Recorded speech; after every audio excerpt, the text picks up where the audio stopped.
दोस्तों, आज हम फ्रेंच भाषा के महान लेखक अल्बेर कामू पर एक विचार रखेंगे। यह फ्रेंच भाषा के महान लेखक अल्बेर कामू की सबसे प्रसिद्ध तस्वीर है, जो कि महान फोटोग्राफर हेनरी कार्तिये ब्रेसा ने खींची थी।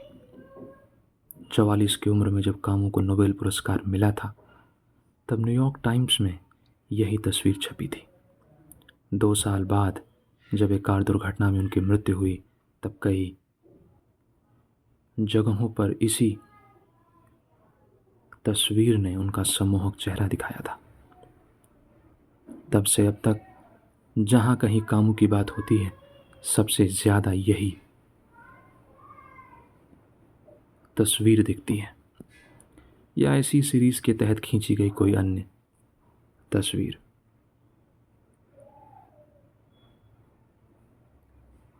कार्तिये ब्रेसा ने कामू और सार्त्र की कई यादगार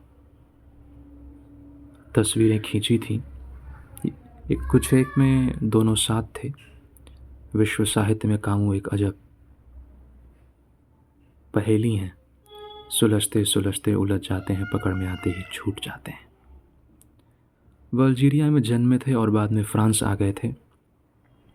उन्हें दोनों देशों से शिकायतें थीं और दोनों देशों को उनसे शिकायत इस कदर कि 2013 में जब कामू का जन्म शताब्दी वर्ष था, पूरी दुनिया में कार्यक्रम आयोजित किए गए, लेकिन फ्रांस और अल्जीरिया में सरकारी स्तर पर कोई कार्यक्रम नहीं हुआ। मेरी जानकारी में तो नहीं ही है। हाँ, गैर सरकारी संस्थाओं और पाठकों ने अपने स्तर पर ज़रूर अनगिनत कार्यक्रम किए। अल्जीरिया की नाराज़गी समझी जा सकती है। कामू उस देश में जन्मे थे, तब वह फ्रांस का उपनिवेश था। आज़ादी के लिए संघर्ष कर रहा था। कामू को उनका संघर्ष पसंद नहीं था। वह अल्जीरिया की आज़ादी के पक्षधर नहीं थे, वह फ्रांस की औपनिवेशिक सत्ता का समर्थन करते थे।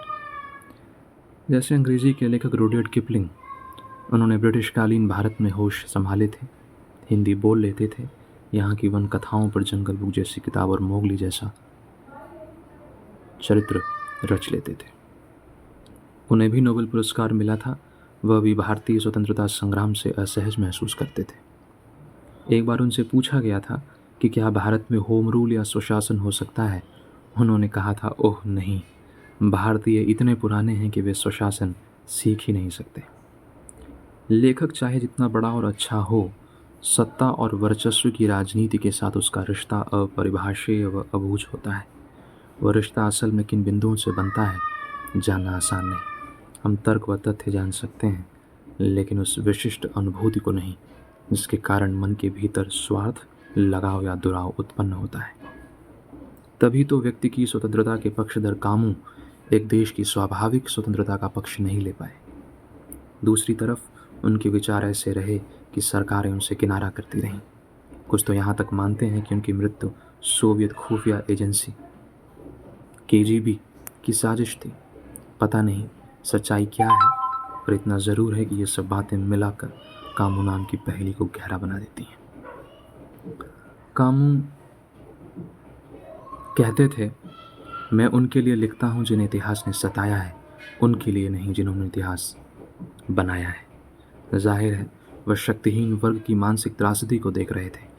100 साल बाद भी वह वर्ग अशक्त है और उन्हीं अदृश्य त्रासदियों के बीच अपने मन को फंसा पाता है। कामू इसलिए हमारे अंतर मन को छूते हैं। खैर, बात कार्तिये ब्रेसा की खींची इस तस्वीर पर छिड़ी थी। मेरी डायरी में इस तस्वीर का प्रिंट आउट चिपका हुआ है। जब खोलता हूँ, कामू की खत्म होती सिगरेट और सवाल पूछती आंखें दिख जाती हैं। मैं बरसों से हर बार बहुत मन लगाकर उन्हें पढ़ता हूँ, लेकिन कुछ ही दिनों बाद लगता है मैं कामू को बिल्कुल नहीं जानता। अपनी किताब के शीर्षक की तरह वह अजनबी है, निपट अजनबी। किताबों की अलमारी में से अपने मित्र लेखकों की किताबों के बीच से झांकते हैं, बिल्कुल अजनबी की तरह। उनकी पंक्तियों के हिंदी अनुवाद से भरी मेरी डायरी के पन्नों से झांकते हैं, बिल्कुल अजनबी की तरह। वह अपना है, फिर भी अजनबी है। यही पहेली है, यही आनंद है।